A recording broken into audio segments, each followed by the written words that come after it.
Tarkir Dragonstorm has a whopping 5 commander decks, or 5 Precon decks, and this is number 4, Abzan Armour. Let's do this. Abzan Armour is helmed by Felothar the Steadfast. For 1 white, black and a green, get a legendary creature that's human warrior. There is 0/5, but don't let that fool you. Each creature you control assigns combat damage equal to its toughness rather than its power. Creatures you control can attack as though they didn't have Defender. 3 mana and tapping this card, we can sacrifice another creature, draw cards equal to the sacrificed creature's toughness, then discard cards equal to its power. We're going to play things with big butts, and we're going to slap them into people's face. So out the box, we are running 40 creatures, 6 sorceries, 3 enchantments, 5 instants, and 7 artifacts. We have 38 lands in here rather than the 37 that we've seen in the other Precons. The aim of the game is to play things with big toughness and then attack with them once you've got your commander out, and we can basically deal damage equal to the toughness rather than their power, and then when they're no longer of use or we have bad blockers, we can spend some mana, tap, sacrifice them, and draw some cards from them. Quite a few cards in here as well that give us access to attacking even though we didn't have Defender outside of our commander. I think there's 4 in total. We could do with a few more just to really solidify that. There is some nice interaction in terms of spells like Interloopers where we can choose the power of the creature that dies, so that is really good. There's some more stuff like that we can put in and really utilize having this 0 power creatures to our advantage. A couple of our walls enter and draw cards, so they cantrip, which is very nice to keep cards coming into our hands. There is a little bit of a token theme as well. It's not really a token theme, it's like 3 or 4 cards that care about tokens, which are probably going to be cuts for us. And there is also some +1/+1 counter theme synergies, which are also probably going to be a bit of a cut for us. Like cards like Shalai as well seem a little bit good stuff, plus the counters. We've also got other good stuffy cards like Seedborn Muse, we've got Dragonlord Dromoka, obviously we've got the classic Zapalta because obviously it's a Precon, and we've got a Staff of Completion. I'm pretty sure the Staff of Completion is because of Baitor. Baitor cares about putting counts on things equal to the life you've gained and then reanimating something equal to the life you've lost, which is why you've got cards like Infernal Grasp. We are probably going to do away with all of that, really simplify our strategy. We're going to play creatures with big toughness, utilize those, and make sure we can get through and deal combat damage. We're also probably going to add a little bit more instant speed removal, because while there is a lot of removal throughout the creatures and stuff in this deck, we need to be a little bit more interactive at instant speed. So I'm going to add a little bit more in that section as well, I believe. So I've broke this deck down into sections as always, and I've found 20 cards that I am willing to cut from this deck. We've got 3 cards that care about +1/+1 counters, they're all gone. Life gain stuff, that's mostly gone. We're going to keep the Ikra around. Just the stuff cards, Seedborn Muse, the Pulper, they're gone. The token cards, token caring about token, they're gone. We've got a little bit of card advantage. We're going to see if we can add a little bit more into it. And like I mentioned, there's plenty of removal in this deck, but we want a little bit more on the instant speed side of things. We have protection in this deck as well, because obviously it's a bit of a dirtly slow game strategy, but it doesn't really synergize a whole lot with our plus toughness or toughness matters type strategy, so they are going as well.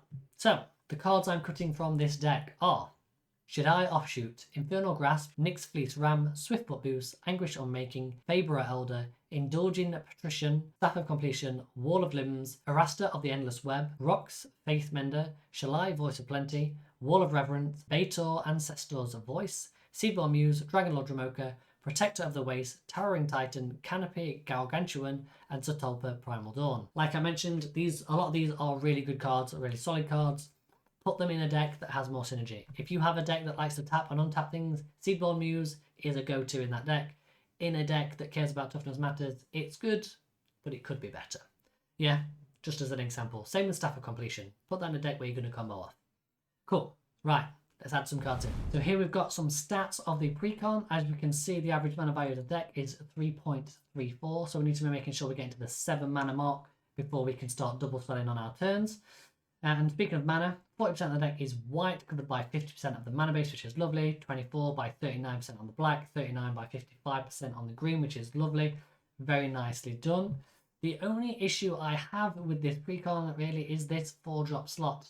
Yeah, we're not running by default a lot of ramp in the deck, so having this high-costed 4 slot means our first few early turns are going to be really slow and a bit dirtly and a bit, I guess, clunky in how they are played out. And I'm not sure our high-end stuff is game impacting it enough to warrant being able to dirtle that much. So I really want to reduce the amount of 4 drops that we have in here so we can really smooth this curve out, so we have less stuff in our hand in the early game that we can't cast, making sure our early hand consists primarily of those 1, 2s and 3s drops, and then we can draw into those 5, 6 and 7s later in the game. And if we do happen to draw one or two of those late game cards, they're not going to completely screw our hands over. So here we have the upgraded deck. I have added in 20 cards. As you can see, we've got a little bit more card advantage now, up to 8 cards with card advantage, plus obviously 9 with our commander in the command zone, so we always have access to at least some form of card advantage. We've got 21 cards now that care about defender or that have defender and will be utilised within the key synergies of this deck. Because of that, we've added a lot more cards that care about combat, so making sure that we can attack even though we have defender, or making sure we've got ways to make our specific big creatures get through to deal combat damage and things like that, which I'll go over in a second. We've got a little bit more ramp. There is a little bit on the high end, but most of it is 3 or less. So don't worry, it's going to enable us to get our commander out nice and early and cast those 4 and 5 drops, not a problem. We've upgraded our removal, so it's a bit more instant speed based now, or a bit more spell based, so we can do things in response to when other people interact with us and basically use our 0 power toughness to our advantage to make sure we can keep everybody else's creatures out the way. I've kept a little bit of the token synergy because it's just nice to have more upside when we're playing our creatures with defender. The Wing Mantle Chaplain seems pretty good in this deck as well. Also, I've kept some reanimation, not lots, just a little bit. Obviously, we are going to be using our commander to sacrifice some of our creatures with defender to draw more cards, so having a little bit of reanimation allows us to get that stuff back. And finally, with the new cards added, we've now got 5 ways of winning the game rather than the usual 3. We obviously have the new Baitor in this deck as well. I don't know why this wasn't in the Precon and it was in the main set. I guess it's just to encourage you to buy both and swip and swap. But yeah, this is a lot better synergy than Ancestor's Voice Baitor. So, cards that we have added are Unruly Caretaker, Wall of Vines, Assemble the Players, Brave the Sands, Crystal Barricade, Gleaming Barrier, Jeskai Barricade, McCready Lamplight Mayor, this is fantastic in this deck, Stalwart Shield Bearer, Suspicious Bookcase, I love this card, Vine Trellis, Wall of Tanglecord, Beast Within Generous Gift, that's the extra instant speed removal that hits absolutely everything, Guardians of Meletis, we've got Huatli, the Sun's Heart, Mentor of the Meek, Beator Kinterwall, Fecund Green Shell, and Fell the Mighty. All of these cards are going to make sure we can attack even though we have defender. It gives us a lot more defenders on the earlier side of the curve in the 2-drop slot, as well as giving us some more big end, game ending stuff with things like Beator Kinterwall, because if we have greater than 40 toughness on our board, each opponent is going to lose half their life rounded up. Obviously there is sort of upsides as that. If its toughness is 10 or greater on the battlefield, we're going to draw a card.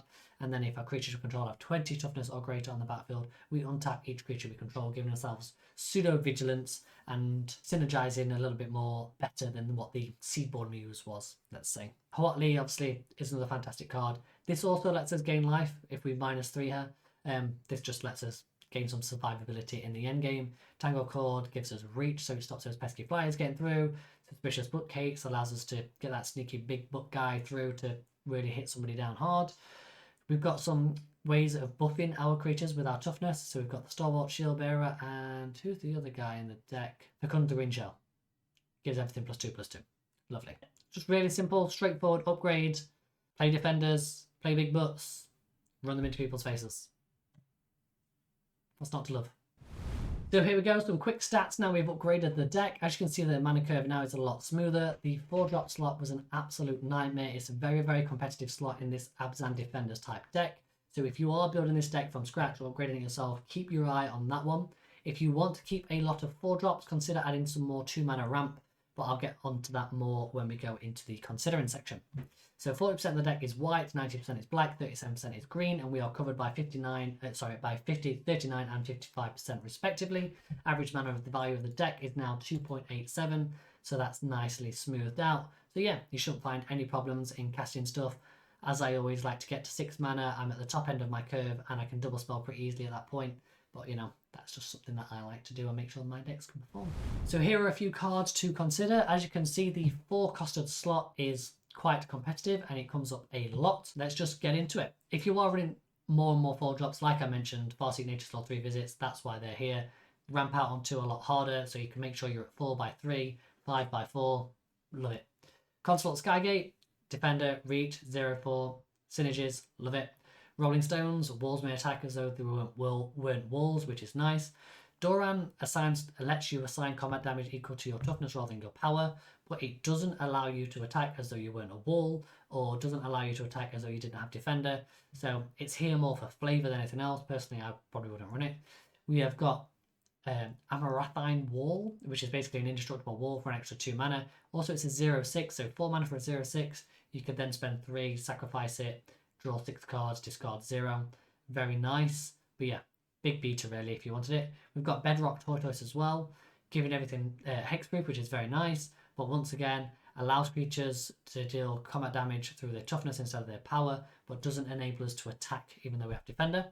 We've got Junk Troller down here as well because we've got Shield Wall Sentinel as well as our artifact creature. Shield Wall Sentinel allows us to search our library for a creature card with defender, reveal it, put it into our hands. Junk Troller allows us to get a card out of our graveyard, put it onto the bottom of Zona's library, so it allows us to get a defender through the system and back to our hand. We have got Meekstone here as well, which is a fantastic card, very high up on the synergy. Each creature with power 3 or greater doesn't untap during its controller's untap step. Obviously, ours all have 0, so this could be a definite include if you want to include it. Just remember, stacks pieces don't always go down too well in playgroups. Make your own choices, can't tell you what to do. Resolute Watchdog, sacrifice it, give one of our guys indestructible. It's also a defender, it's a 1/3 for 1 mana. Nice synergy. Tree of Perdition, exchange target opponent's life total with this creature's toughness, so we can essentially set somebody's life total to 13.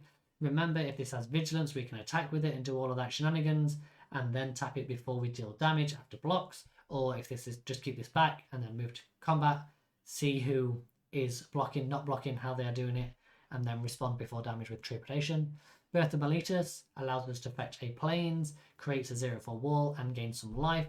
So if you are using Beator's Ancestor's Voice, maybe this will have a little bit more synergy on that side of things. Gravity Well basically turns off flying for opponent's deck, so they can't fly over our walls. Guardian Project, because we're a creature-heavy deck. As I mentioned, Cosmic Nature's Law 3 visits for more of that ramp if you're heavier on the 4-drops.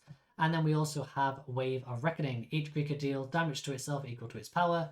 A lot of our creatures have 0 power, so therefore won't kill themselves, but our opponent's board states will be in tatters. So yeah, lots of one-sided board wipes in this type of effect, or in this type of deck. So where do we take this deck from here? Well, this is where it gets down to personal preference. Obviously, you can add in like cards like the Meekstone and the Wave of Reckoning and really start to go down a bit more of a control-y type Abzan control defenders route. So really stalling out that game for the late game, stopping your opponents from being able to do stuff, then play your commander when it's key to swing out and deal lethal damage via toughness rather than power, which seems like it could be quite a nice control element type of thing to do. Obviously, we're in black, we're in white, so there's loads more instant speed key cards that we can play in. We've got green for that enchantment removal if you want to use like Nature's Claim and stuff like that. But yeah, a really nice solid deck. I quite like this. I started to build at one point the Bant Commander Arcades as a Bant Walls deck, and looking at this commander, I think this actually might be better, and the colour synergies might give a bit more control and interaction to the game that you need in these types of decks. If you would like to see the other precons that I have upgraded, they will be all in this playlist right here for you. And on next week, we will have the Teemo one, the last one to do. So yeah, 5 out of 5.